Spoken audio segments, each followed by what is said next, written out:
لاکھوں کو بتایا اور لاکھوں میں اس کا ہم نے نتیجہ پازیٹو پایا کہ اگر آپ بدلنا چاہتے ہیں مگر سوچتے ہیں کہ میرا نفس میرے قابو میں نہیں، تو روزانہ عشاء کے بعد 2 رکعت صلاۃ التوبہ پڑھ کر دعا مانگنے کا معمول بنا لیں. یہ روز کا معمول بنا لیں.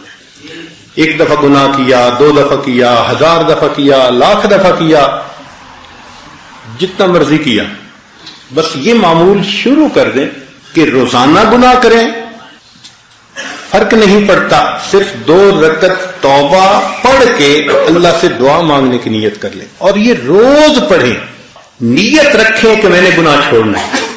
آپ اس کی برکت دیکھنا، چند دنوں کے اندر اللہ تعالی دل کے اندر اس گناہ سے نفرت کر دیں گے اور اس گناہ کے ماحول سے آپ کو اپنی رحمت کے ساتھ اللہ نکال دیں گے. جو لوگ کہتے تھے نا کہ ہم قسم کھا سکتے تھے کہ ہم اس گناہ کو نہیں چھوڑیں گے، اللہ نے 2 رکعت اس معمول کو بنانے پر اس گناہ سے بھی جان چھڑوا دی.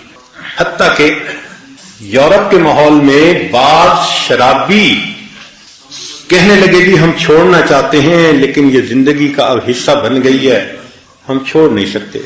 ہم نے کہا 2 رکعت نفل پڑھنا شروع کر دو. ڈائریکٹ اس کو کہنا کہ چھوڑ دو یہ اس کے لیے بوجھ ہوتا ہے. آپ اس کو کوئی ڈویبل چیز بتائیں جو وہ کر سکتا. ہم نے کہا بھئی ہم تو آپ کو یہ کہہ رہے ہیں کہ 2 رکعت نفل روزانہ باقاعدگی سے پڑھو، توبہ کی نیت سے پڑھو اور روز دعا مانگو، بس اتنا کام کر لو. اس نے کہا یہ تو میں ساتھ کر لوں گا. اب شراب بھی پی رہا ہے، توبہ کے نفل بھی پڑھ رہا ہے، شراب بھی پی رہا ہے، توبہ کے نفل بھی پڑھ رہا ہے، مگر یہ چیز زیادہ وقت چل نہ سکی. کچھ ہی عرصے کے بعد اللہ نے بالآخر اس کو توبہ کی توفیق عطا فرما دی. ہمارے پاس کئی نوجوان آئے، حضرت ایک لڑکی کے ساتھ ایسا تعلق بن گیا ہے کہ میں اس کے بغیر نہیں رہ سکتا، اور شرعی تعلق بھی نہیں، غلط تعلق ہے. بھائی نفل پڑھو. حضرت نے نفل تو پڑھوں گا، تعلق نہیں چھوڑتا.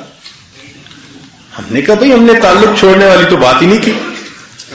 ہم نے تو سننے کے بعد کہ آپ اس تعلق میں گرفتار ہیں، آپ ایک دوائی دی ہے، بس آپ اس کو استعمال کریں، پھر اس کی جو تاثیر ہوگی وہ آنکھوں سے دیکھنا.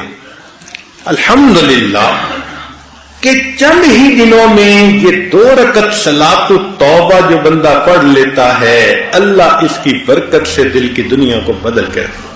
تو جو نوجوان یہ سوچے کہ جی میں گناہ کرتا ہوں چھوڑ نہیں سکتا، تو بھائی وہ یہ سوچے کہ میں نہیں چھوڑ سکتا، میرے پروردگار تو مجھ سے چھڑوا سکتا ہے نا.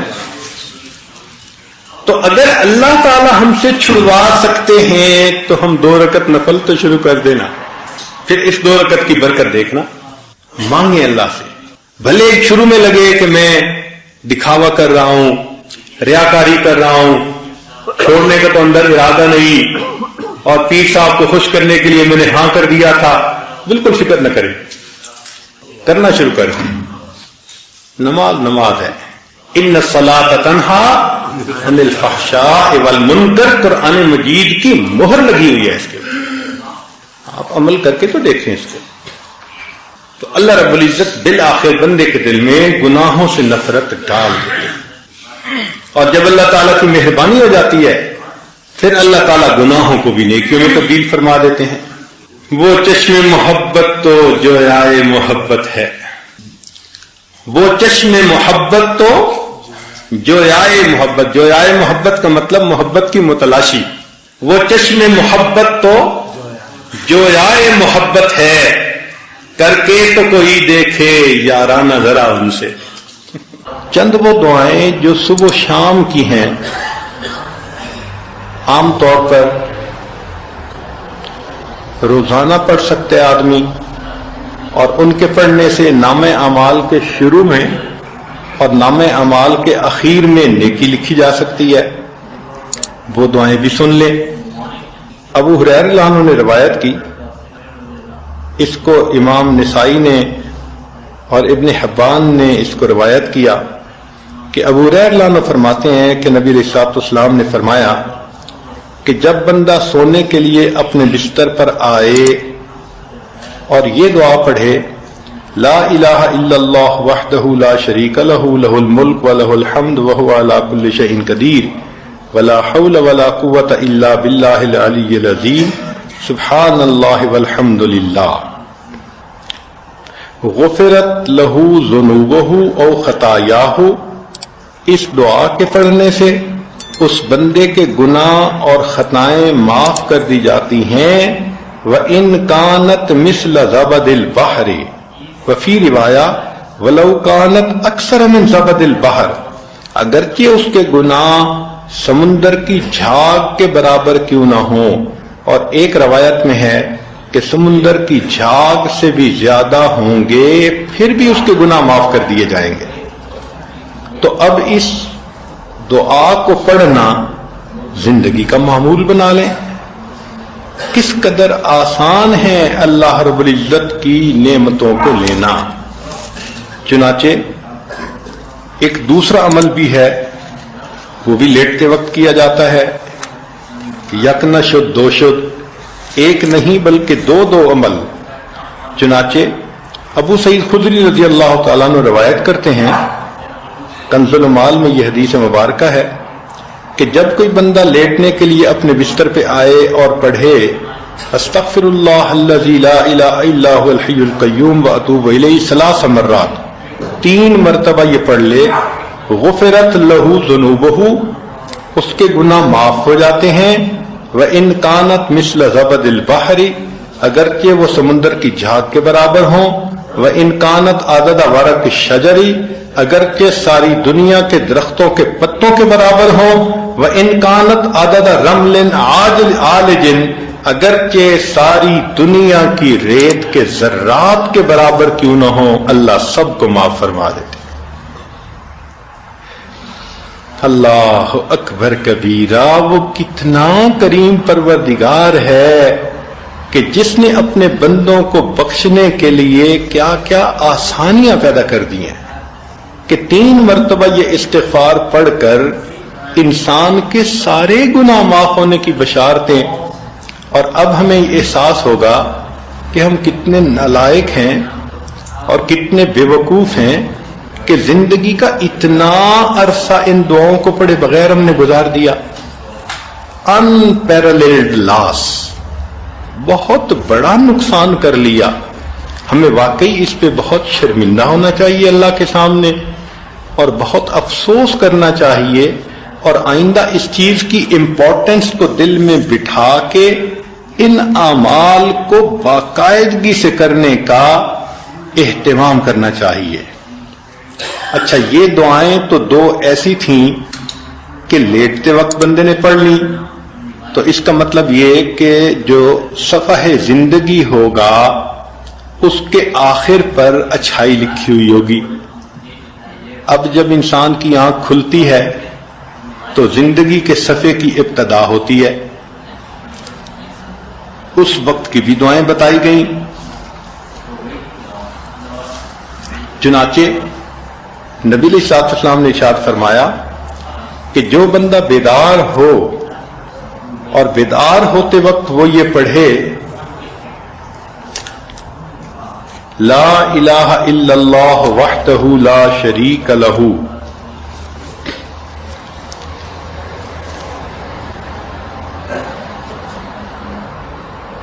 لا الہ الا اللہ وحدہ لا شریک لہ لہ الملک ولہ الحمد وہو علی کل شیء قدیر، الحمد للہ وسبحان اللہ ولا الہ الا اللہ واللہ اکبر ولا حول ولا قوة الا باللہ.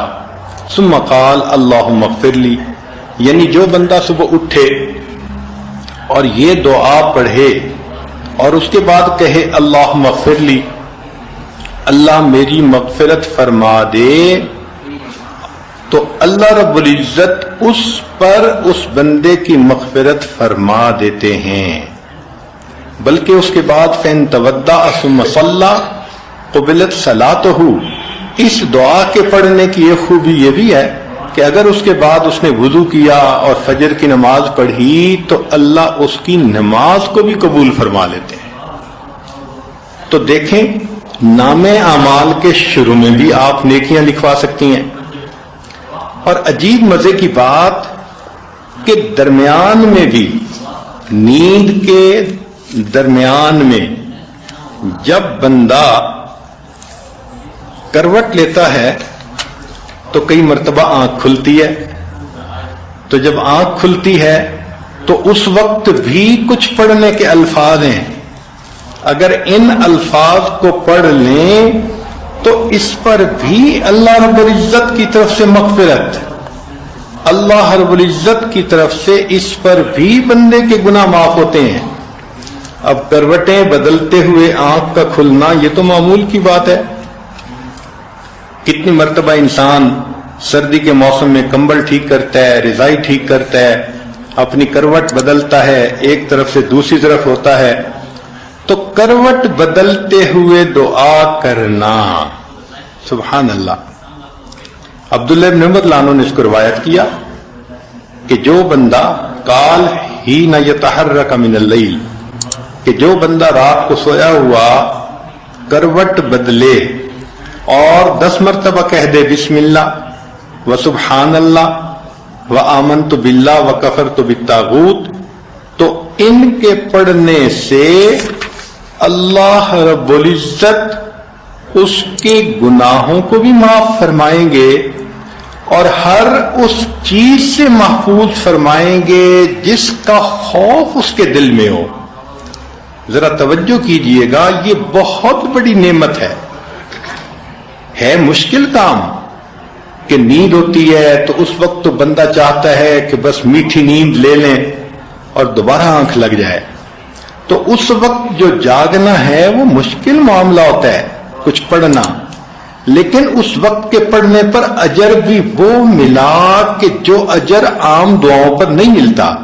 کیا کہ آپ کے دل میں کتنی باتوں کا خوف ہوتا ہے، میاں نہ ناراض ہو جائے، اولاد نہ فرمان نہ بن جائے، بیٹی کے انداز بدلے ہوئے ہیں، اللہ اس کی حفاظت فرمائے، ساس آج کل بہت ناراض ہے، اللہ اس کو راضی کر دے، یا میرے خاوند کا کاروبار نہیں چل رہا تو تنگ دستی کا خوف، جو خوف دل میں ہے، یا فلاں مجھ سے بہت حسد کرتی ہے وہ مجھے کوئی نقصان نہ پہنچا دے، یا ہمارے گھر میں چور نہ آ جائیں، ڈاکو نہ آ جائیں، عزت کے لٹیرے نہ آ جائیں، یہ کتنا قسم کا خوف ہوتا ہے۔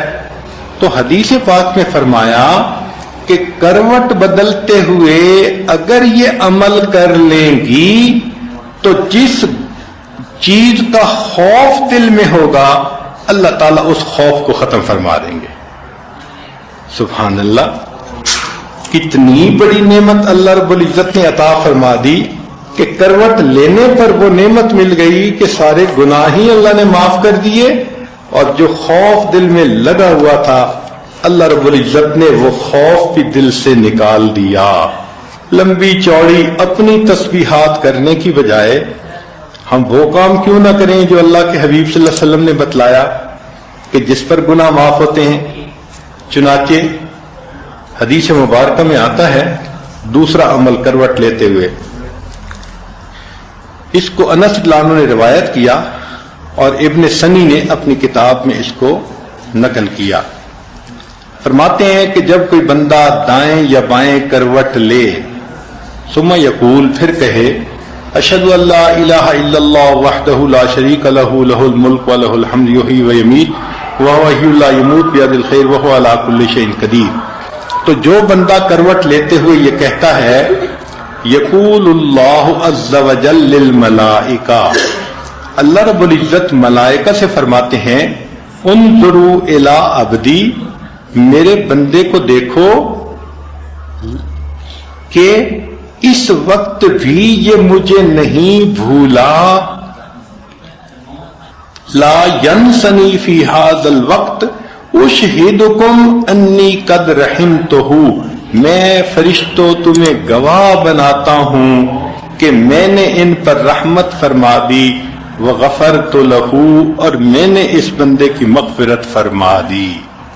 سبحان اللہ، کروٹ لیتے ہوئے ایک مرتبہ پڑھنے پر اللہ فرشتوں کو گواہ بناتے ہیں کہ میں نے اس بندے کے گناہوں کی مغفرت فرما دی۔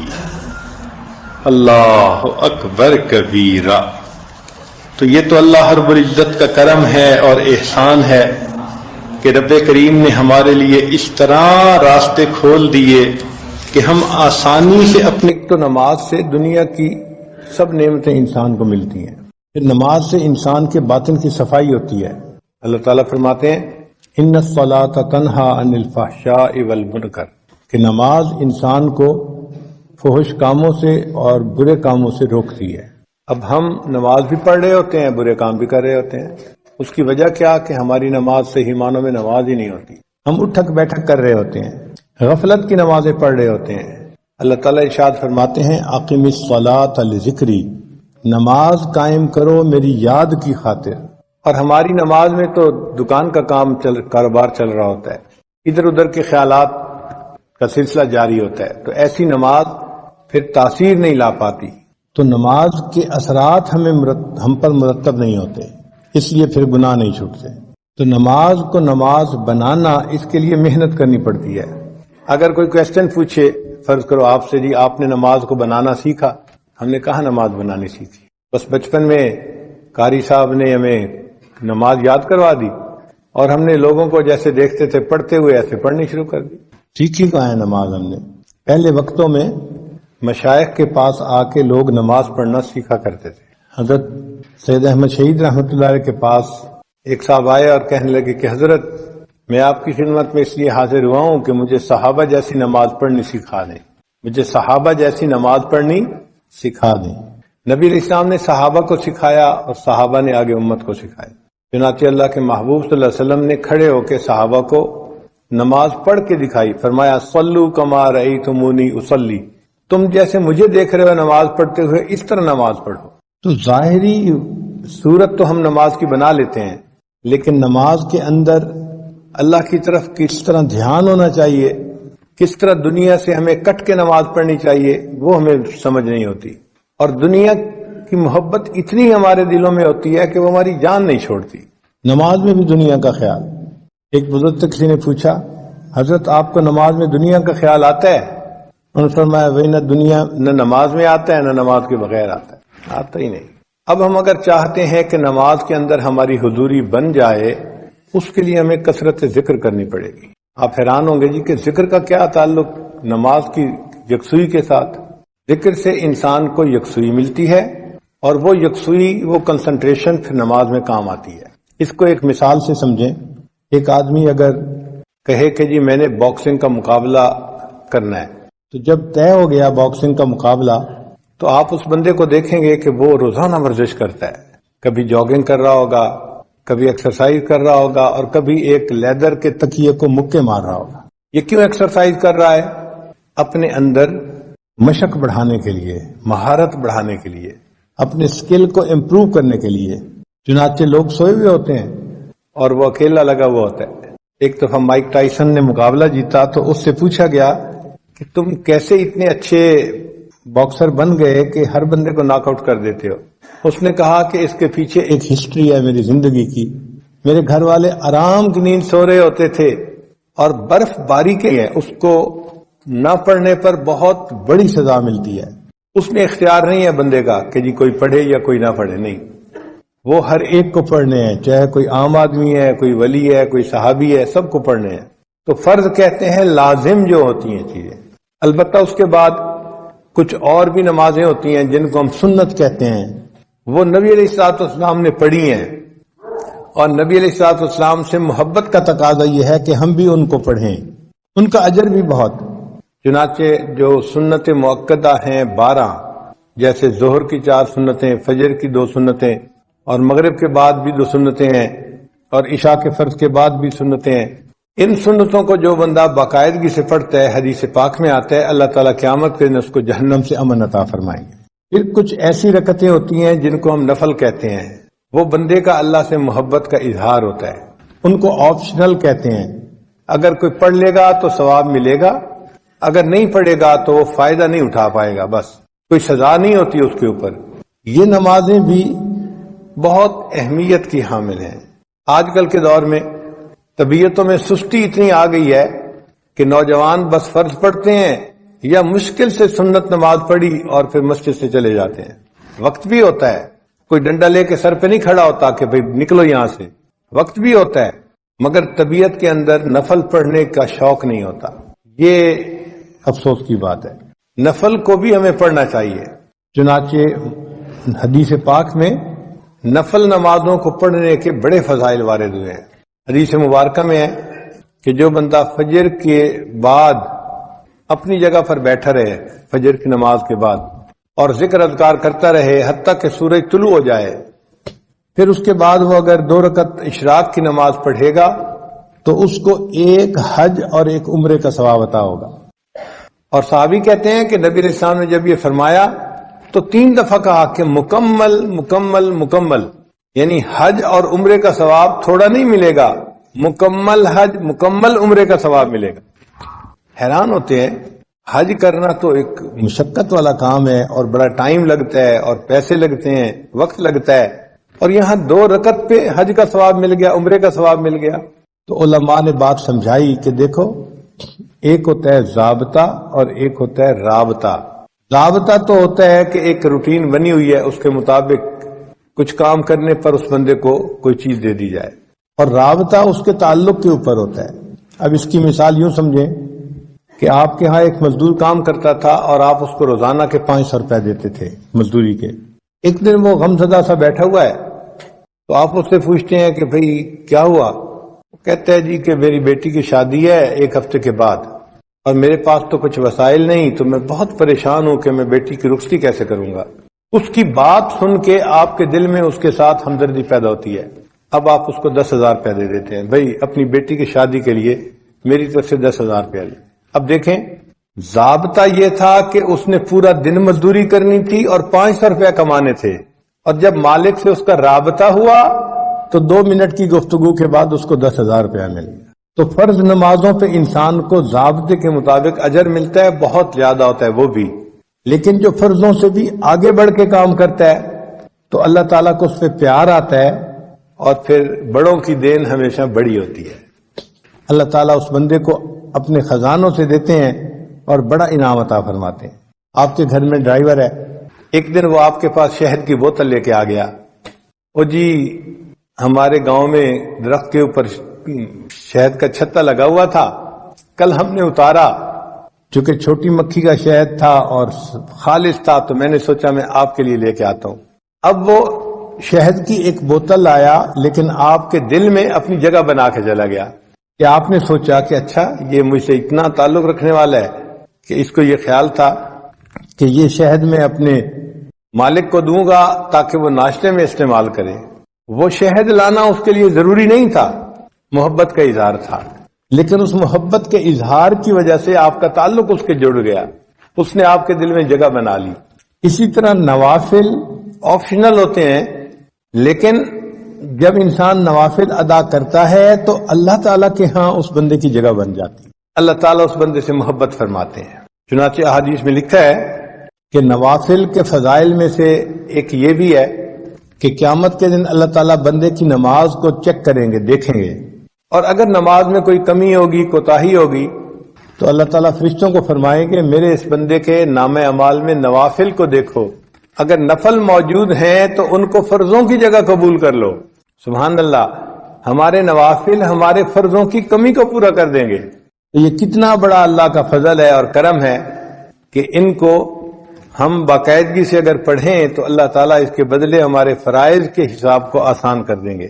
پھر یہ جو نوافل ہے نا, یہ فرائض کا حصار ہے کہ جو بندہ نوافل وقت پہ ادا کرتا ہے وہ فرائض کو اپنے وقت پہ زیادہ بہتر طریقے سے ادا کر سکے گا, اور اگر نوافل میں سستی کرے گا تو وقت کے ساتھ ساتھ سنن پر عمل کرنے میں سستی کرے گا, اور جو سنن پر سستی کرنے میں عمل کرے گا اللہ تعالیٰ اس کو فرائض سے محروم فرما دیں گے, اور جو فرائض سے محروم ہو گیا وہ انسان بدبخت اور شقی بن جائے گا. تو نوافل حصار ہیں انسان کے فرائض کا. اور ہم دیکھتے بھی ہیں بعض نوجوان بچے باہر ملکوں میں, عرب ملکوں میں خاص طور پر, ان کو صرف نماز کے فرائض پڑھنے کی عادت ہوتی ہے. چنانچہ آپ جماعت کے ساتھ نماز پڑھیں جدہ یا کسی اور جگہ پر, تو شروع میں آپ دیکھیں گے کہ 10 بندے ہوں گے امام کے ساتھ تکبیر اولیٰ سے نماز پڑھنے والے، لیکن پھر نوجوان آنے شروع ہو جائیں گے اور 4 رکعت مکمل ہونے تک پوری مسجد نوجوانوں سے بھر جائے گی۔ اتنے نوجوان نماز کے لیے آئے کہ پوری مسجد ہی بھر گئی، لیکن جیسے ہی سلام پھیرا وہ نوجوان اسی وقت اٹھ کے واپس جانا شروع کر دیں گے، اور 1 منٹ کے اندر پھر وہی 10-15 بندے جو نماز پڑھ رہے تھے پہلے وہی رہ جائیں گے، باقی سب مسجد سے چلے جائیں گے۔ تو گویا اب نوجوانوں نے صرف فرضوں کو ہی نماز بنا لیا، سنتوں کے پڑھنے کا شوق نہ رہا، نفل کا ذوق نہ رہا۔ اس میں پھر ہوتا کیا ہے کہ جو صرف فرض پڑھنے والے ہیں پھر کئی دفعہ فرض میں بھی سستی کر جاتے ہیں، آ نہیں پاتے۔ تو نوافل پڑھنے والا انسان یوں سمجھیں کہ اپنے فرائض کے گرد ایک حصار باندھ لیتا ہے، جس کی وجہ سے اس کے فرائض اچھے طریقے سے ادا ہو جاتے ہیں۔ حدیث مبارکہ میں ہمارے عمار ابن یاسر رضی اللہ تعالیٰ عنہ فرماتے ہیں کہ نبی علیہ السلام نے ارشاد فرمایا کہ جو بندہ نفل پڑھے گا اللہ تعالیٰ اس کے سب گناہوں کو معاف فرما دیں گے، اگرچہ وہ سمندر کی جھاگ کے برابر کیوں نہ ہو۔ تو نوافل کے ادا کرنے پر سمندر کی جھاگ کے برابر بھی گناہ ہوں گے، اللہ ان گناہوں کو معاف فرما دیں گے۔ تو سعادت ہے جس بندے کو نفل پڑھنے کی توفیق نصیب ہو جائے۔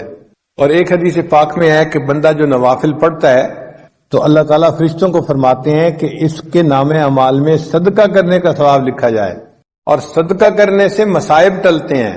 گویا نوافل پڑھنے والے بندے کے مصائب کو اللہ تعالیٰ اس کے اوپر سے ہٹا دیتے ہیں۔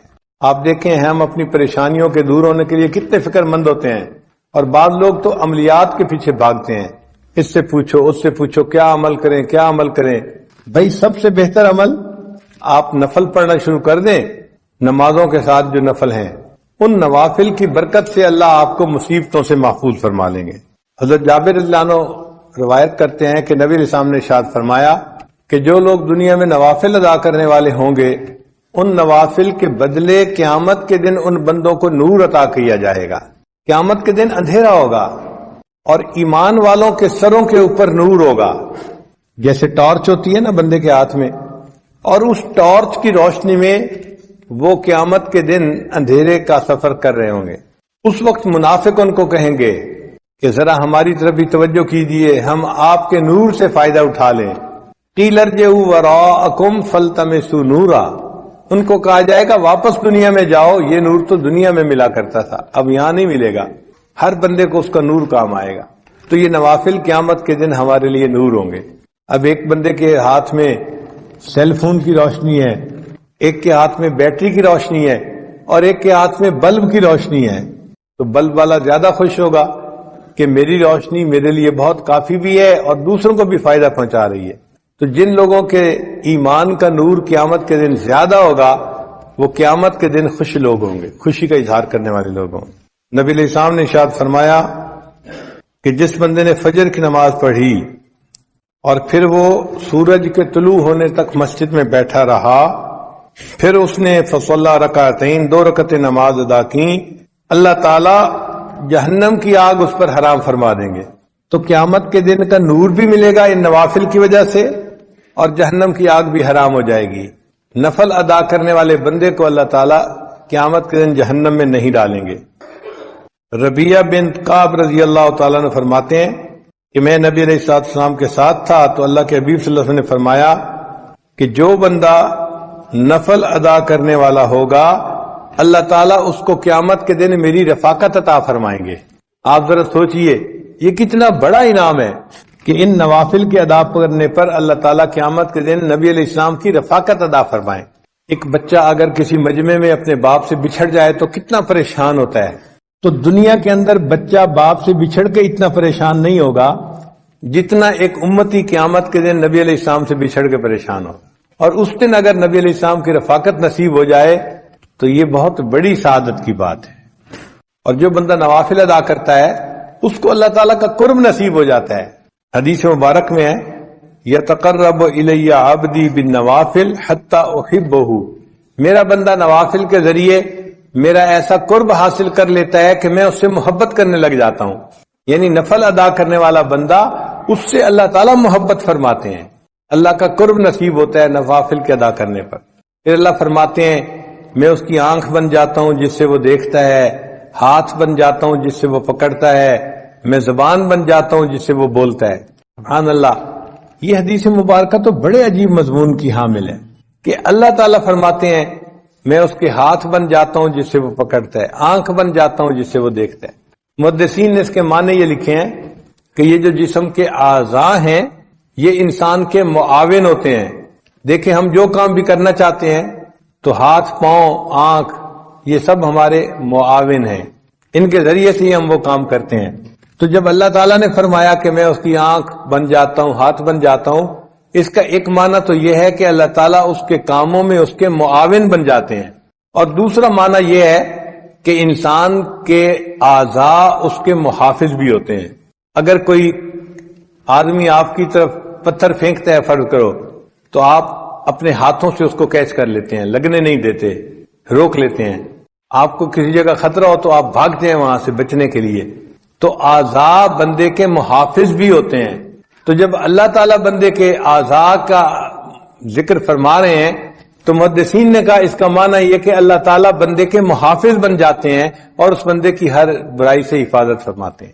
علامہ اقبال نے کہا ہاتھ ہے اللہ کا بندہ مومن کا ہاتھ، یعنی وہ ہاتھ تو بندہ مومن کا ہوتا ہے لیکن اعمال ایسے ہوتے ہیں کہ جیسے وہ اللہ کا ہاتھ ہے۔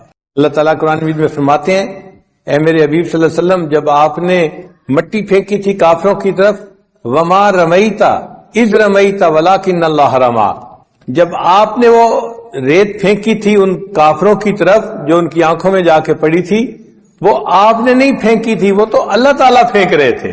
تو قرب کا ایک ایسا مقام مل جاتا ہے کہ بندے کا عمل ہوتا ہے لیکن اللہ اس عمل کو اپنی طرف منسوب فرما دیتے ہیں۔ اس لیے شاعر نے کہا گفتئے او گفتئے اللہ بود گرچہ از حلقو میں عبداللہ بود، اگرچہ وہ بندے کے حلق سے بات نکلتی ہے لیکن اس بندے کی بات ایسے ہوتی ہے جیسے اللہ کی بات ہوتی ہے۔ اللہ ان کی زبان کے نکلی ہوئی بات کو پورا فرما دیتے ہیں، اور یہ تو ہم نے بھی اپنی زندگی میں مشاہدہ کیا بعض بزرگوں کی صحبت میں رہ کر کہ ان کے منہ سے بات نکل جاتی تھی، اللہ پوری کر دیتے تھے۔ تو انسان کو قرب الہی کا ایسا مقام مل جاتا ہے ان نوافل کے ادا کرنے پر۔ اور ایک حدیث پاک میں ہے، حضرت عقبہ بن عامر اللہ عنہ اس کی روایت کرتے ہیں کہ جو بندہ دن کے شروع میں چند نوافل ادا کر لیتا ہے اللہ تعالیٰ پورے دن کے کاموں میں اس کی کفالت فرماتے ہیں۔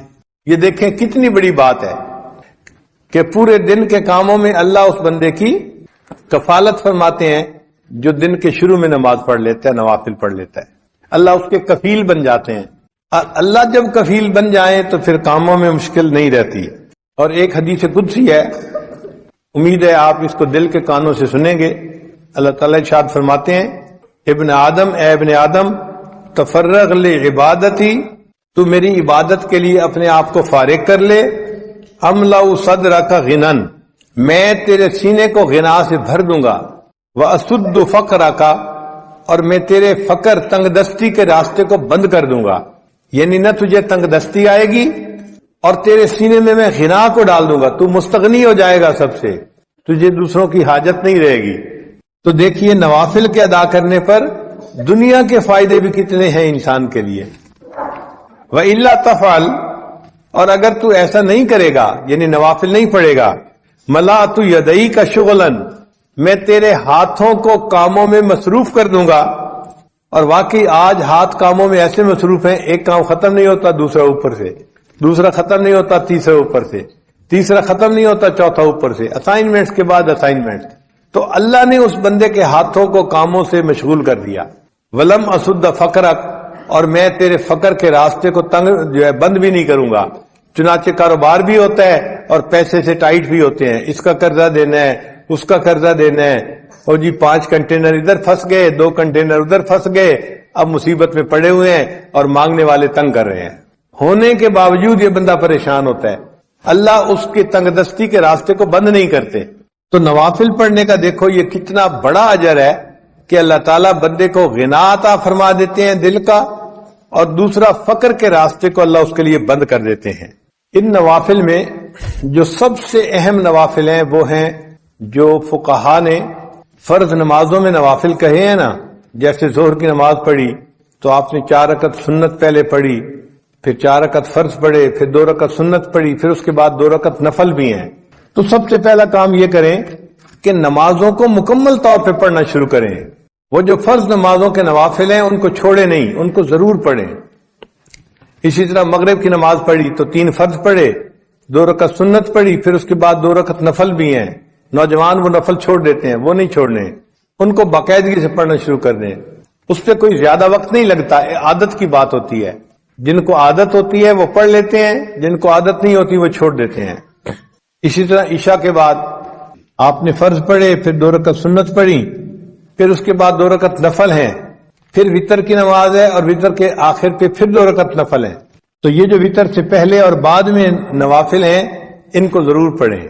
جب آپ نے نمازوں کے یہ نوافل پڑھ لیے، یعنی آپ نے نمازوں کو نوافل کے ساتھ ادا کرنا شروع کر دیا، اس کے بعد اگلا قدم ہے کہ آپ نوافل میں سے جو سب سے اعلیٰ نوافل ہیں، تہجد کے نوافل، ان کو بھی پڑھنے کی عادت ڈالیں.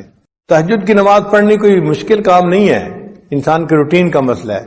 عبادت کرتے ہیں جن کے پہلو بستروں سے جدا رہتے ہیں رات کے وقت اللہ کی یاد میں، تو ان اللہ کے عاشقوں میں نے بھی اپنا نام ضرور لکھوانا ہے. جب آپ اس انداز سے سوچیں گے نا تو پھر تہجد پڑھنی آپ کے لیے مشکل نہیں ہوگی. الارم لگا کے رکھیں گے، آنکھ کھل جائے گی، اور کئی مرتبہ تو بغیر الارم کے بھی آنکھ کھل جائے گی. تو ایک دل میں حسرت ہو کہ اے اللہ، ہر رات آپ کے جو عاشقوں کی فہرست بنتی ہے، کاش کہ میں ہر رات ان میں اپنا نام ضرور درج کروا دوں. پھر آدھا گھنٹہ پہلے اٹھ کے تہجد پڑھنی کوئی مشکل کام نظر نہیں آتا. اور اس میں اپنی اپنی سوچ کی بات ہے. آپ یہ نہ سوچیں میں تہجد نہیں پڑھتا، معاملہ کچھ اور ہے، مجھے تہجد کی توفیق نہیں دی جاتی، اللہ تعالیٰ نہیں پڑھنے دیتے. حدیث پاک سے ثابت ہے، نبی السلام نے ارشاد فرمایا جب رات کا وقت ہوتا ہے اللہ تعالیٰ فرشتوں کو بلاتے ہیں اور فرماتے ہیں کہ دیکھو یہ میرے مقبول بندوں کے اٹھنے کا وقت ہے، میرے محبوب بندوں کے اٹھنے کا وقت ہے، اور اس وقت میں فلاں فلاں فلاں وہ میرے مبغوض بندے ہیں، میں انہیں پسند نہیں کرتا. تم جاؤ اور ان کے سروں پر پہرا دو اور ان کو تھپکی دے کے سلا دو، میں نہیں چاہتا کہ وہ اٹھیں اور وہ مجھ سے مانگیں. تو حدیث پاک میں آتا ہے کہ فرشتے تھپکی دے کے سلا دیتے ہیں، بندہ گہری نیند سویا ہوتا ہے، تہجد میں اس کی آنکھ ہی نہیں کھلتی. تو یہ نہیں کہ ہم تہجد نہیں پڑھتے، معاملہ کچھ اور ہے، پڑھنے کی اللہ توفیق ہی نہیں دیتے، اس لیے کہ اللہ تعالیٰ اس وقت میں ہمارا چہرہ دیکھنا ہی پسند نہیں کرتے، شکل ہی نہیں پسند کرتے. پھر اللہ تعالیٰ فرشتوں کے دوسرے گروپ کو کہتے ہیں کہ دیکھو فلاں فلاں فلاں میرے نیک بندے ہیں، تم جاؤ اور ان کو پر مار کے جگا دو تاکہ یہ اٹھے تہجد پڑھیں اور میں ان کی جھولیوں کو انعام سے بھر دوں. چنانچہ سوئے ہوئے ہوتے ہیں، تھکے ہوئے ہوتے ہیں، اچانک آنکھ کھل جاتی ہے. وہ جو آنکھ کھلتی نہیں ہے وہ خود بخود نہیں کھلتی، وہ آنکھ کھلوائی جاتی ہے. اللہ تعالیٰ فرشتے کے ذریعے سے آنکھ کھلواتے ہیں، میرے بندے اٹھو مجھ سے مانگو میں تمہیں عطا کر دوں. پھر اللہ تعالیٰ تیسرے گروپ کو کہتے ہیں فرشتوں کے کہ جاؤ اور میرے فلاں فلاں بندے وہ میرے مقربین ہیں، ان کی صرف کروٹ بدل دو. وہ سارا دن دین کا کام کرتے رہے، ان کا جسم تھکے ہوئے ہیں، بس ان کی کروٹ بدل دو. اگر وہ چاہیں گے تو وہ اٹھ کے تہجد پڑھ لیں گے، اور اگر وہ چاہیں گے تو وہ سوئے رہیں گے، میں ان کے تہجد پڑھنے پہ بھی راضی ہوں. جہنمی جواب دیں گے ہم بے نمازی تھے، تو گویا بے نمازی ہونا جہنم میں جانے کا ایک بڑا سبب ہو.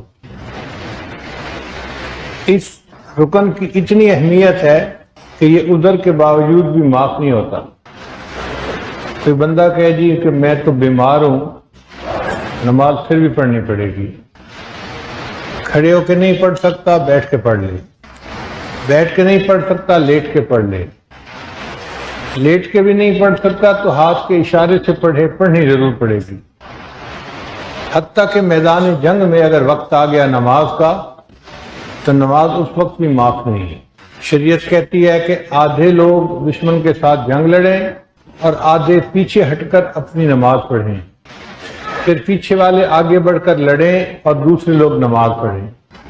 جب قتال ہو رہا ہے، جان کی بازی لگ رہی ہے، عین اس وقت میں بھی اس عمل میں اللہ تعالیٰ نے معافی نہیں دی، اس کا مطلب اس کی اہمیت بہت زیادہ ہے، اور بچے کو اس لیے شروع میں ہی نماز کی تلقین کر دی جاتی ہے۔ جب بچہ پیدا ہوتا ہے تو اس کے ایک کان میں اذان اور دوسرے میں اقامت کہی جاتی ہے۔ علماء نے اس کے کئی فوائد لکھے ہیں۔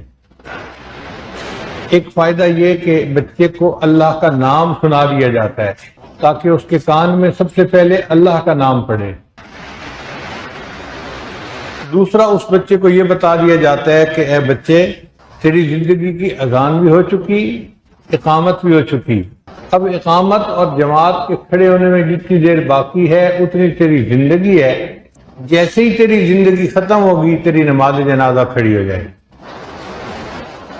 بعض علماء نے لکھا کہ اس میں یہ مقصد بھی ہے کہ بچے کو بتانا ہوتا ہے کہ تو نے بڑے ہو کر نماز پڑھنی ہے۔ جو اہم کام ہوں وہ بچے کو پہلے ہی بتا دیے جاتے ہیں۔ ہمارا بچہ جی بڑے ہو کر حافظ بنے گا، عالم بنے گا۔ ابھی تو وہ چھوٹا دودھ پیتا بچہ ہے، لیکن چونکہ اس کو بنانا ہے حافظ اور عالم تو بچپن سے اس کے ذہن میں بات ڈال دی جاتی ہے۔ کئی لوگ چھوٹے بچوں کو ہی بتا دیتے ہیں ہم نے تو انجینئر بنانا ہے، ڈاکٹر بنانا ہے، پائلٹ بنانا ہے۔ ابھی تو یہ دودھ پیتا بچہ ہے، چونکہ کام اہم ہے اس لیے وقت سے پہلے اس کے ذہن میں بات ڈال دی جاتی ہے۔ تو علماء نے لکھا چونکہ نماز ایک اہم عمل تھا، اللہ نے بچے کے ذہن میں یہ بات ڈلوا دی کہ تو نے بڑے ہو کر نماز پڑھنی۔ اور ویسے بھی حضرت عیسیٰ علیہ السلام جب دنیا میں آئے تھے تو بچے تھے، اور اس وقت انہوں نے کہا تھا کہ اللہ نے مجھے نماز کا حکم دیا ہے، اوصانی بالصلاۃ والزکاۃ ما دمت حیا۔ بچے کو حکم کہ تم نے نماز پڑھنی ہے۔ اس کا مطلب یہ کہ یہ جو کان میں اذان اور اقامت کہی جاتی ہے اس کو نماز کا حکم پہنچا دیا جاتا ہے۔ اور کائنات کی ہر چیز نماز پڑھتی ہے، کوئی چیز بھی ہو۔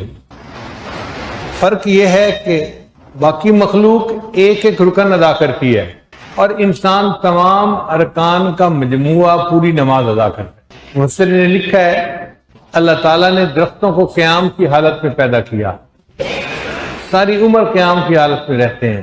چوپایوں کو اللہ تعالیٰ نے رکوع کی شکل میں پیدا کیا، ساری عمر رکوع میں گزار دیتے ہیں۔ کیڑے مکوڑوں کو اللہ نے سجدے کی شکل میں پیدا کیا، ساری عمر سجدے میں رہتے ہیں۔ پہاڑوں کو اللہ تعالیٰ نے قاعدہ اتحیات کی شکل میں پیدا کیا، ساری عمر قاعدے میں کھڑے رہتے۔ انسان کی یہ خوش نصیبی کہ اس کو تمام ارکان کا مجموعہ نماز ادا کر دی گئی، حتیٰ کہ فرشتے بھی نماز پڑھتے ہیں۔ نبی علیہ السلام نے فرمایا کہ جو فرشتہ قیام میں ہے ساری زندگی قیام میں رہے گا، جو رکوع میں ہے ساری زندگی رکوع میں رہے گا، جو سجدے میں ہے ساری زندگی سجدے میں رہے گا۔ وہ ایک ایک رکن ادا کرتے ہیں اور اللہ تعالیٰ نے انسان کو تمام ارکان کا مجموعہ عطا فرمایا۔ پھر باقی جتنے شریعت کے احکام تھے دنیا میں اللہ نے اپنے محبوب صلی اللہ علیہ وسلم کو عطا فرمائے۔ نماز ایسا حکم کہ جو اللہ نے اپنے حبیب صلی اللہ علیہ وسلم کو معراج پر بلایا اور سدرۃ المنتہا پر یہ حکم عطا فرمایا، تو اس حکم کی اہمیت ثابت ہوتی ہے۔ آپ کسی کو گھر بلا کے اگر کوئی تحفہ دیں تو یقیناً وہ تحفہ بہت قیمتی اور بڑا ہوگا۔ حدیث پاک میں آتا ہے کہ جب نبی علیہ السلام معراج پر تشریف لے گئے، اللہ کی حضور پیشی ہوئی تو نبی علیہ السلام نے 3 الفاظ کہے، التحیات للہ والصلوات والطیبات۔ تمام زبانی تعریفیں اللہ کے لیے ہیں، التحیات للہ والصلوات، اور تمام بدنی عبادتیں یہ بھی اللہ کے لیے ہیں، والطیبات، اور تمام مالی عبادتیں یہ بھی اللہ کے لیے ہیں۔ تو زبانی عبادتیں ہوں، بدنی عبادتیں ہوں یا مالی عبادتیں ہوں، سب کی سب اللہ کے لیے۔ ایک طالب علم کے ذہن میں سوال پیدا ہوتا ہے کہ ملاقات کے وقت تو شریعت کا حکم ہے السلام علیکم کہو ایک دوسرے کو، اور اس کو زیادہ کرنے کا حکم دیا گیا، افشوا السلام بینکم، تم سلام کو پھیلاؤ ایک دوسرے سے۔ تو جب نبی علیہ السلام معراج پر تشریف لے گئے تو آپ نے اللہ تعالیٰ کے سامنے السلام علیکم کیوں نہیں کہا؟ طالب علم سوچتا ہے نا، علماء نے اس کا جواب دیا کہ السلام علیکم ہم دوسرے کو اس لیے کہتے ہیں کہ اس پر مصیبت آتی ہے، پریشانی آتی ہیں، تو السلام علیکم کا مطلب ہوتا ہے اللہ آپ کو پریشانیوں اور مصیبتوں سے بچا لے۔ ہم دعا دے رہے ہوتے ہیں، اللہ تعالیٰ کو تو کوئی پریشانی مصیبت نہیں ہے، وہ تو خود السلام ہے، اس لیے ان کو السلام علیکم کہنے کی ضرورت نہیں تھی۔ اس لیے اللہ کے حبیب صلی اللہ علیہ وسلم نے اللہ کی تعریف کی کہ یا اللہ، جو قولی تعریف کی جا سکتی ہے، بدن سے عبادت کی جا سکتی ہے یا مالی عبادت کی جا سکتی ہے، ان تمام عبادتوں کے مستحق آپ ہی ہیں۔ اللہ تعالیٰ نے 3 الفاظ کے جواب میں 3 الفاظ سے جواب دیا، فرمایا السلام علیکہ ایھا النبی ورحمۃ اللہ وبرکاتہ۔ 3 لفظوں کے جواب میں 3 لفظوں سے جواب دیا اللہ نے، السلام علیکہ ایھا النبی ورحمۃ اللہ وبرکاتہ۔ اب بعض حدیث میں آتا ہے کہ فرشتوں نے آگے سے جواب دیا، اور بعض حدیث میں آتا ہے کہ نہیں، نبی علیہ السلام نے جب دیکھا کہ اللہ میرے اوپر سلامتی اور برکت اور رحمت نازل فرمانے کا حکم فرما رہے ہیں، تو محبوب صلی اللہ علیہ وسلم نے اپنی امت کو بھی اس میں شامل کیا، فرمایا السلام علینا وعلی عباد اللہ الصالحین۔ یہ گفتگو تھی جو ایک محب اور محبوب کے درمیان سدرۃ المنتہا پہ ہوئی، اور اللہ تعالیٰ کے حبیب صلی اللہ علیہ وسلم نے اس کو نماز کا حصہ بنا لیا۔ ہم عطیات میں جو الفاظ پڑھتے ہیں، یہ گفتگو ہے جو معراج میں ہوئی تھی اللہ اور اس کے محبوب صلی اللہ علیہ وسلم کے درمیان۔ اللہ تعالیٰ نے اپنے حبیب صلی اللہ علیہ وسلم کو 500 نمازیں پڑھنے کا حکم فرمایا۔ نبی علیہ السلام بہت خوش تھے کہ جی 500 نمازیں میری امت پر فرض ہو گئیں۔ خوشی خوشی نیچے تشریف لائے۔ ایک آسمان پر حضرت موسیٰ علیہ السلام انتظار میں تھے۔ ملاقات ہوئی تو پوچھا، اے اللہ کے حبیب صلی اللہ علیہ وسلم، اللہ نے آپ کو تحفے میں کیا دیا؟ تو نبی السلام نے بتلایا کہ میری امت پر 500 نمازیں فرض ہوئیں۔ عرض کیا، اے اللہ کے حبیب صلی اللہ علیہ وسلم، میری امت پر صرف 2 نمازیں فرض تھیں۔ موسیٰ علیہ السلام کی امت پر 2 نمازیں فرض تھیں، اور ان کے لیے وہ 2 نمازیں پڑھنی بھی مشکل تھیں۔ 500 نمازیں تو بہت زیادہ ہیں، آپ پھر اللہ کے حضور جائیں اور اس میں کچھ کمی کا مطالبہ فرمائیں۔ چنانچہ نبی علیہ السلام پھر اللہ کے حضور پیش ہوئے، اے اللہ اس میں کچھ ڈسکاؤنٹ دے دیجئے۔ اللہ تعالیٰ نے 50 نمازیں فرض فرمائی تھی، 500 نہیں 50، تو 50 میں سے اللہ نے 5 نمازیں کم کر دی، 45 ہو گئی۔ پھر دوبارہ کہا جی کہ یہ بھی زیادہ ہیں، تو پھر 40 ہو گئی۔ 5 کم کرتے کرتے 9 مرتبہ نبی السلام اللہ کے حضور پیش ہوئے۔ اللہ نے 45 نمازیں معاف فرما دی اور فرمایا کہ اے میرے محبوب صلی اللہ علیہ وسلم، آپ کی امت 5 نمازیں پڑھے گی، میں ان کے نام اعمال میں 50 نمازوں کا ثواب لکھوں گا، تو ثواب ملے گا 50 نمازوں کا، وہ پڑھیں گے 5 نمازیں۔ یہاں پر طالب علم کے ذہن میں چند سوال پیدا ہوتے ہیں۔ پہلا سوال کہ 1,24,000 پیغمبر تھے، تو حضرت موسیٰ علیہ السلام ہی کیوں راستے میں بیٹھے تھے؟ حضرت آدم علیہ السلام ہوتے، حضرت ابراہیم علیہ السلام ہوتے، حضرت نوح علیہ السلام ہوتے، کوئی اور پیغمبر ہوتے؟ علماء نے جواب دیا کہ حضرت موسیٰ علیہ السلام وہ پیغمبر تھے جنہوں نے دنیا میں اللہ سے فرمائش کی تھی، رب ارنی انظر الیک، اے اللہ میں آپ کو دیکھنا چاہتا ہوں، مجھے اپنا جلوہ دکھا دیجئے۔ اور اللہ نے جواب دیا تھا کہ آپ نہیں دیکھ سکتے، دنیا کے اندر اتنی اہلیت ہی نہیں کہ یہ میری تجلی کو برداشت کر سکے، تو آپ میرا جلوہ دنیا میں نہیں دیکھ سکتے۔ اب موسیٰ علیہ السلام پر جب اللہ نے تجلی ڈالی تھی 70,000 پردوں سے، تو پہاڑ بھی جل کے راکھ ہو گیا تھا اور موسیٰ علیہ السلام بے ہوش ہو کے گر گئے تھے۔ اب موسیٰ علیہ السلام کو پتہ چلا کہ اللہ نے اپنے محبوب صلی اللہ علیہ وسلم کو معراج پر بلایا ہے، تو وہ راستے میں انتظار میں اس لیے بیٹھے تھے کہ میں تو اپنے آقا کا دیدار دنیا میں نہیں کر سکا، جو میرے آقا کا دیدار کر کے آئیں گے میں کم از کم دیدار کرنے والوں کا دیدار کر لوں گا۔ اس لیے موسیٰ علیہ السلام راستے میں بیٹھے تھے۔ دوسرا سوال طالب علم کے ذہن میں پیدا ہوتا ہے کہ اللہ تعالیٰ ایک ہی دفعہ 45 نمازیں معاف کر کے 5 رکھ لیتے، یہ کیا بات ہوئی جی کہ 50 45 بنی، پھر 40 بنی، پھر 35 بنی، پھر 30 بنی، 5 کرتے کرتے بالآخر 5 رہ گئے۔ علماء نے جواب لکھا ہے کہ اللہ تعالیٰ ایک دم میں ہی 45 نمازیں معاف فرما سکتے تھے، مگر اللہ تعالیٰ نے 5 نمازیں معاف کی۔ اصل وجہ یہ تھی کہ اللہ تعالیٰ چاہتے تھے کہ میرے محبوب صلی اللہ علیہ وسلم مجھے ملنے کے لیے آئے ہیں تو یہ ایک ہی دفعہ نہیں، کل کو کافر تانا دیں گے اور جی ون ٹائم ان کو عروج حاصل ہو گیا تھا، یہ کون سی بڑی بات ہے۔ نہیں، میرے محبوب جتنی بار آپ چاہیں گے اتنی بار عروج فرمائیں گے اور آپ کو میری ملاقات نصیب ہوگی۔ تو 9 مرتبہ نبی علیہ السلام اوپر گئے اور اللہ سے ملاقات ہوئی۔ اب طالب علم کے ذہن میں ایک سوال اور پیدا ہوتا ہے کہ کیا موسیٰ علیہ السلام ہمارے آقا صلی اللہ علیہ وسلم سے زیادہ ذہین تھے کہ نبی علیہ السلام کو تو خیال نہ آیا کہ 50 نمازیں زیادہ ہیں، اور موسیٰ علیہ السلام نے بتایا جی کہ زیادہ ہیں، ان کو کم کروا لیں۔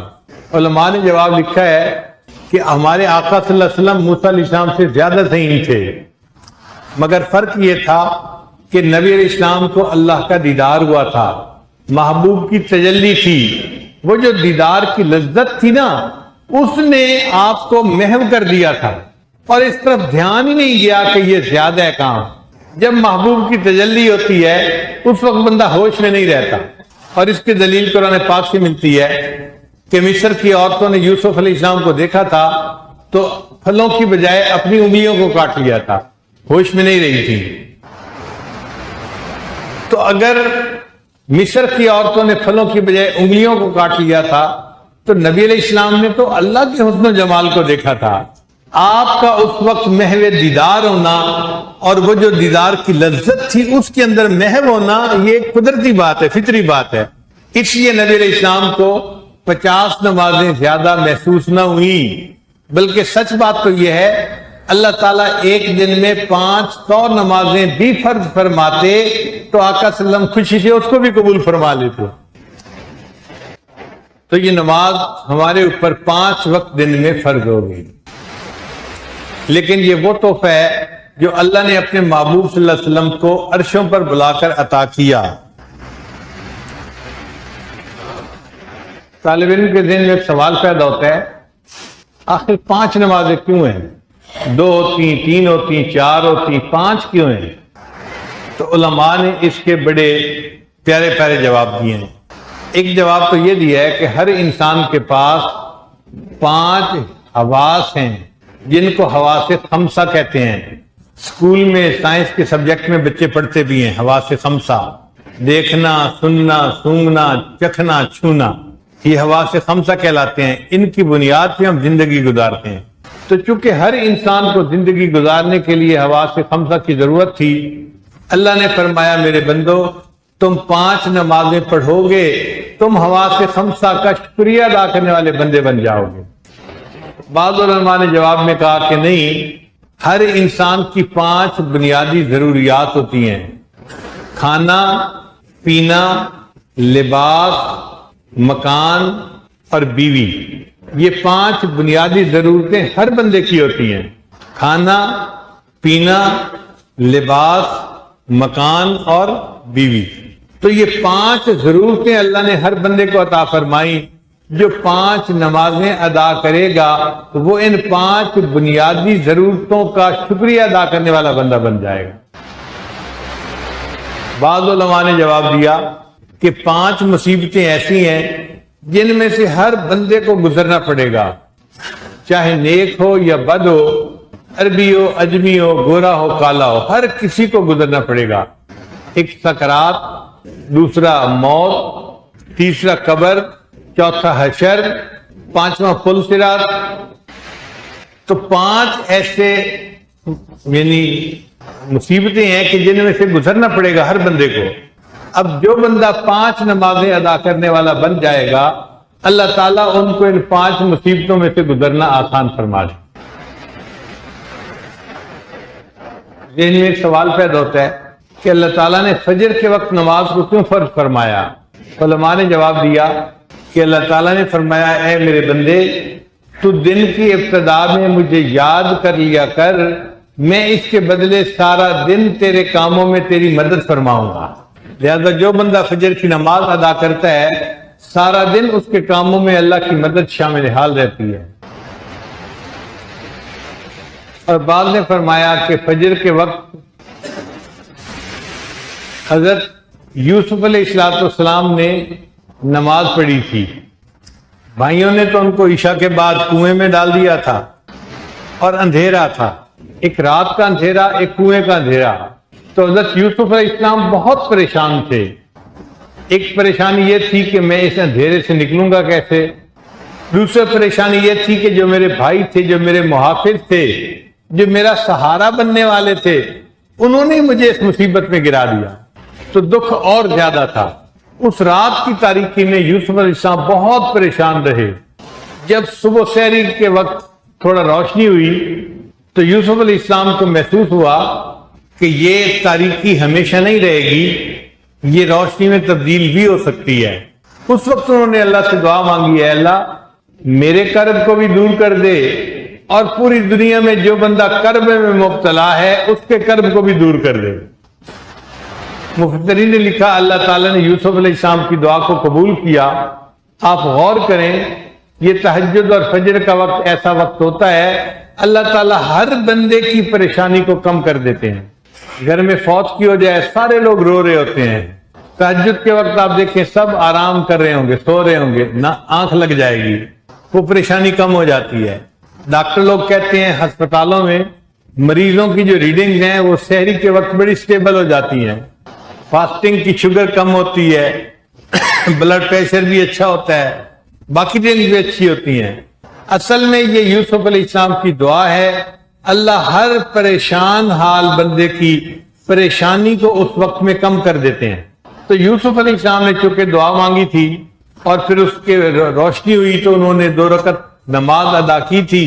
اللہ نے اس امت کو بھی یہ نعمت عطا فرمائی کہ تم اگر فجر کے وقت نماز پڑھو گے میں تمہاری زندگی کے کرب اور پریشانی کو بھی دور کر دوں گا۔ پھر ظہر کی نماز فرض کیوں فرمائی؟ 2 وجہ سے۔ ایک تو یہ کہ اکثر لوگ چڑھتے سورج کی پوجا کرنے والے ہوتے ہیں۔ اللہ نے فرمایا میرے بندو جب سورج زوال پذیر ہونا شروع ہوگا نا تم اس وقت میری عبادت کرو تاکہ ثابت ہو جائے تم سورج اور چاند کی پرستش نہیں کرتے، تم اس اللہ کی پرستش کرتے ہو جس کو کبھی زوال نہیں آئے۔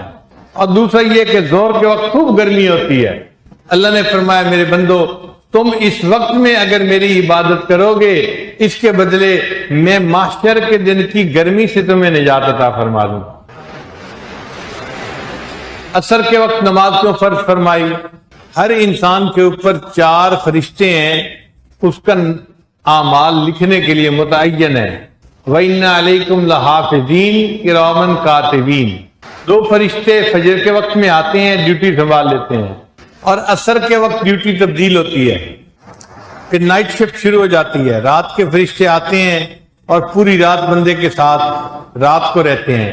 اب عصر کے وقت میں چونکہ فجر کے فرشتے بھی ہوتے ہیں اور رات والے فرشتے بھی آ جاتے ہیں تو اللہ نے نماز فرض فرمائی میرے بندو تم اس وقت میں عصر کی نماز پڑھو گے، تمہاری نماز پڑھنے پر زیادہ فرشتے گواہی دیں گے، میں تمہیں زیادہ اجر عطا فرما دوں گا۔ اور بعض علماء نے جواب لکھا کہ عصر کی نماز کا جو وقت ہے نا یہ وہ وقت ہے جب جنت میں مومنوں کو اللہ کا دیدار نصیب ہوگا۔ تو اللہ نے فرمایا میرے بندو تم اس وقت میں دنیا میں میرے سامنے سجدہ کرو گے، میں عین اسی وقت میں جنت میں تمہیں اپنا دیدار عطا فرما دوں گا۔ پھر مغرب کے وقت نماز کیوں فرض ہوئی؟ اللہ نے فرمایا میرے بندو تم نے سارا دن گزار دیا اپنے بزنس میں، اپنے کام میں، اپنی جاب میں، کسی کی دل آزاری کی، کسی کا حق توڑ دیا، کسی کے ساتھ ظلم کیا، ناانصافی کی، سارے دن میں تم سے جتنے گناہ ہوئے تم مغرب کے وقت نماز پڑھ لو گے میں سارے دن کے گناہوں کو معاف فرما دوں گا۔ تو گویا مغرب کی نماز پڑھنے پر سارے دن کے گناہوں کو اللہ تعالیٰ معاف فرما دیتے ہیں۔ پھر عشاء کے وقت نماز پڑھنے کا کیوں حکم ہوا؟ یہ عجیب بات ہے، کسی امت پر عشاء کی نماز فرض نہیں تھی، پہلی امتوں پر مغرب تک کی نمازیں تو فرض تھیں، عشاء کی نماز امت محمدیہ کی خصوصیت ہے، صرف امت محمدیہ کو ملی، اس سے پہلے نہیں ملی کسی۔ وجہ کیا تھی؟ اس لیے کہ عشاء کی نماز کے بعد اللہ نے اپنے محبوب صلی اللہ علیہ وسلم کو معراج عطا فرمایا تھا، تو اللہ نے فرمایا میرے محبوب میں نے آپ کو عشاء کے بعد جسمانی معراج عطا کیا تھا، آپ کی امت عشاء کی نماز پڑھے گی، میں ان کو روحانی معراج عطا کر دوں گا۔ اب سوال پیدا ہوتا ہے کہ عشاء کی نماز کی رکعتیں 2، 3 اور 4 کیوں ہیں؟ فجر میں 2 رکعت فرض، مغرب میں 3 رکعت فرض اور عشاء میں 4 رکعت فرض، تو یہ 2، 3 اور 4 رکعتیں کیوں فرض ہیں؟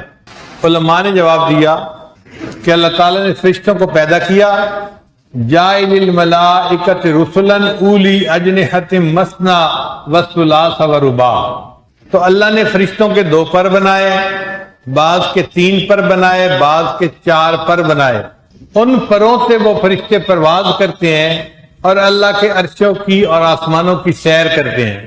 اللہ نے فرمایا میرے محبوب کی امتیوں تم دنیا میں 2 رکعت، 3 رکعت اور 4 رکعت فرض ادا کرو گے تو میں بھی تمہیں روحانی پرواز عطا کروں گا اور اس نماز کے بدلے تمہیں آخرت کی نعمتیں عطا فرماؤں گا، ان کی سیر عطا کر دوں گا۔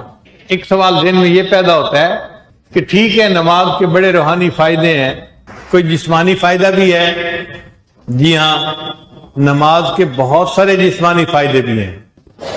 آپ غور کریں، ہر بندہ نماز پڑھنے کے لیے دن میں 5 مرتبہ وضو کرتا ہے، تو وضو میں ہم کن اعضاء کو دھوتے ہیں جو اعضاء اکثر ننگے رہتے ہیں؟ چہرہ ننگا رہتا ہے، کام کی وجہ سے آدھے بازو ننگے رہتے ہیں، پاؤں ننگے رہتے ہیں، سر ننگا رہتا ہے۔ تو جو اعضاء کام کی وجہ سے اکثر ننگے رہتے ہیں اللہ تعالیٰ نے ان کو دھونے کا حکم عطا فرمایا، تاکہ اگر ان پر مٹی کی کوئی تہ آ گئی، کوئی جراثیم لگ گئے تو وہ دھلتے جائیں اور تمہاری زندگی ہائیجینکلی زیادہ کلین ہو جائے۔ پھر وضو دیکھو کتنا مزے کا عمل ہے، انسان وضو کرنے بیٹھتا ہے تو پہلے ہاتھ دھوتا ہے، ہاتھ دھونے سے اس کو پانی کے کلر کا پتہ چل جاتا ہے۔ اگر کسی ندی میں کلر بدل چکا ہو تو جیسے ہی آپ ہاتھ میں پانی لیں گے تو پتہ چل جائے گا کہ بھئی اس کا رنگ بدلا ہوا ہے، یہ پانی پاک نہیں ہے۔ پھر اس کے بعد کلی کرتے ہیں تو ذائقے کا پتہ چل جاتا ہے، پھر اس کے بعد ناک میں پانی ڈالتے ہیں تو اس کی مہک کا پتہ چل جاتا ہے، خوشبو کا پتہ چل جاتا ہے۔ اگر پانی کے اندر بو ہو تو پتہ چل جاتا ہے کہ یہ پانی پاک نہیں ہے۔ تو رنگ سے، ذائقے سے اور مہک سے پتہ چلنا تھا پانی کے پاک ہونے کا، یہ 3 کام پہلے کروا دیے۔ اے میرے بندے اب تمہیں یقین ہو گیا کہ پانی پاک ہے، اب تم باقی اعضاء کو دھو لو، تمہارا وضو ہو جائے گا، چہرہ دھو لو، ہاتھ دھو لو، مسح کر لو، پاؤں دھو لو، تمہارا وضو ادا ہو جائے گا۔ تو دیکھیے دن میں 5 مرتبہ ہم اپنا چہرہ دھوتے ہیں۔ جو نماز نہیں پڑھتے، کوئی ہے ایسا جو دن میں 5 مرتبہ چہرہ دھوتا ہو؟ چہرے نہیں دھوتے، اس لیے ان کے چہروں پہ نحوست نظر آتی ہے، ان کے چہروں کے اوپر خزاں نظر آتی ہے۔ نمازیوں کے چہرے کے اوپر اللہ تعالیٰ نورانیت عطا فرما دیتے ہیں۔ اور اس کے فائدے، جسمانی فائدے دیکھیے، روحانی فائدوں کو ایک طرف رکھ دیں، صرف جسمانی فائدوں کو دیکھیں۔ آپ غور کریں، ہم فجر کی نماز پڑھتے ہیں تو فجر میں کتنی رکعتیں ہیں؟ 2 سنت اور 2 فرض، رکعتیں زیادہ نہیں ہیں۔ کیوں کہ فجر